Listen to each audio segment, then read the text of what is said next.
নমস্কার, গুরু কৃপাহি কেবলম। আজকে আমি প্রথম ভাব বা লগ্ন ভাব বা তনু ভাব, যাকে আমরা প্রথম ভাব বলি এবং লগ্ন ভাব বলি এবং তনু ভাব বলি, এই তনু ভাব নিয়ে কিভাবে বিচার করবেন ছাত্রছাত্রীদের উদ্দেশ্যে আমি কয়েকটি কথা বলছি, মন দিয়ে শুনুন। তনু ভাব আমাদের ভ্যারি ইম্পর্টেন্ট। এই তনু ভাবকে আমরা প্রথম ভাব বলি, লগ্ন ভাব বলি।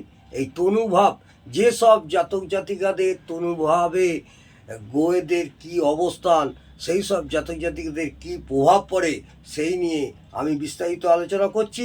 আশা করব ছাত্রছাত্রীদের উপকারে লাগবে। তনুভাব থেকে যে সমস্ত বিষয়গুলি বিচার করা হয়, তনুভাব থেকে যে সকল বিষয়গুলি বিচার করা হয়, সেগুলি হলো জাতক বা জাতিকা নিজে, জাতক বা জাতিকা নিজে, জাতক বা জাতিকার শারীরিক গঠন, শরীর স্বাস্থ্য, চারিত্রিক বৈশিষ্ট্য, জীবনের উন্নতি, নিজের সৌভাগ্য, চেষ্টা, স্থিতি, কর্ম,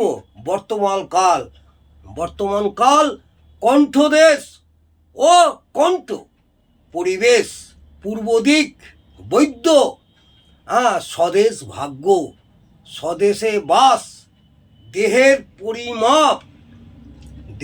পরিমাণ, শারীরিক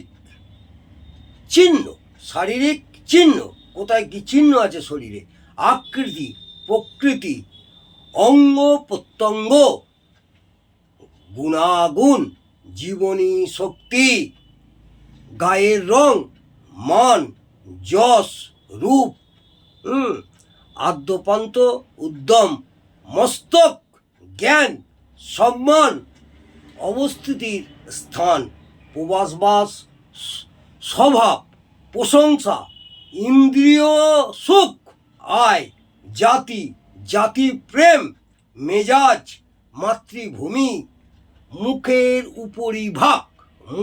উপরিভাগ, অন্যের টাকায় জুয়া খেলা অথবা বাজি ধরা, মানসিক অবস্থা, প্রাণ শক্তি, যন্ত্রণা, চুলের রং, আসক্তি, মন,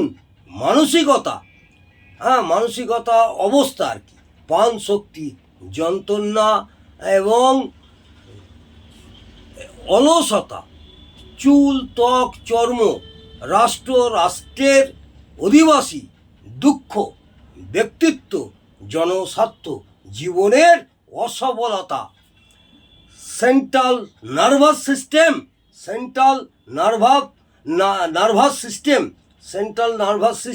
অর্থাৎ নার্ভের ব্যাপার, প্রতিষ্ঠা, প্যারালিসিস,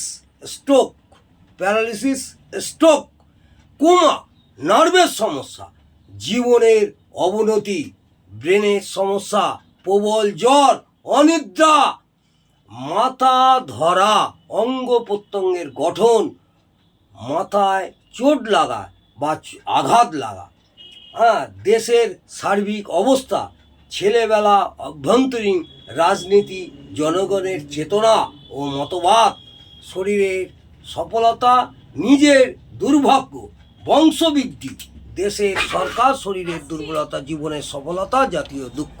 এই নিয়ে আমি আজকে আলোচনা করলাম। নমস্কার, জয় মাতা। বলো।